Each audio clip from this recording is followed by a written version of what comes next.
আমি আমি জাস্ট যেহেতু আমরা বসছি, আমার এর আগেও একবার উদ্যোগ নেওয়া হয়েছিল, গণ অধিকার পরিষদ আয়োজন করছিল আমার বাসার জন্য, পরবর্তীতে বিভিন্ন কারণে মমনরা আয়োজন করেছিল, যে কোনো কারণেই এটা হয়নি। আমরা হওয়ানোর জন্য এটা মামুন করুক বা আয়োজন করুক বা বাবুল ভাই করুক, একজন করলেই হয়, আমরা একমঞ্চে থাকতে চাই। আমি বলছিলাম যে এই আগ্রাসন বিরোধী আন্দোলন, আপনি 7টা পয়েন্ট, ওই জায়গাটায় আমার একটু মতামত যে আগ্রাসন বিরোধী একটা আন্দোলন, এটার ক্ষেত্রে আমরা সবাই একমঞ্চে থাকবো যদি একমত হই। আমার 7টা কেন 3টা হইলেও চলে।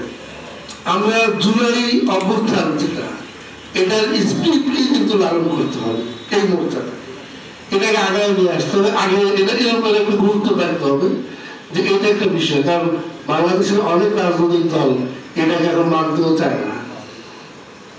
আর সংবিধানের যদি আপনি আমূল সংস্কার করতে পারেন, সেখানে নির্বাচনী ব্যবস্থা থেকে শুরু করে, তাহলে আপনার এখানে কয় নম্বর দফা যেন আছে একটা সংবিধানে, এটা আমূল সংস্কার করলে আমাদের এটা দুর্নীতি, কালোবাজারি, অর্থ পাচার আমার মনে হয় এটার মধ্যে থেকে যায়।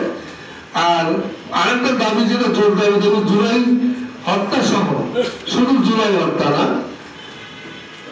স্বাধীনতোত্তর সকল রাজনৈতিক হত্যার যদি বিচারটা আমরা এর সাথে যুক্ত করতে পারি।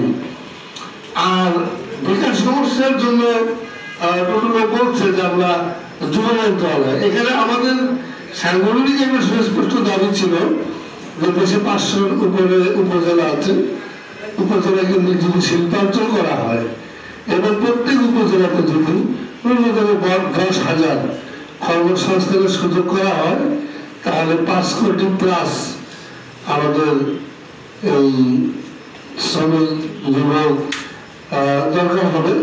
কারণ সেজন্য এটাকে বেকার সমস্যার টোটাল নির্মূলের জন্য আমরা উপজেলা ভিত্তিক শিল্পাঞ্চলের একটা কথা দাবি তুললাম এখানে।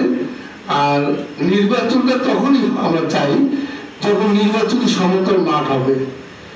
একজনের লাঠি হোন্ডা গুন্ডা আছে, আমার কিছু নাই, সে অবস্থায় যদি যেটা আমাদের মন্ত্রণ বলছে নির্বাচনটা জরুরি দরকার, কিন্তু প্লেন ফিল্ড না হলে, নির্বাচনী প্লেন ফিল্ড না হলে নির্বাচনে করলে সুস্থ অভাব হবে।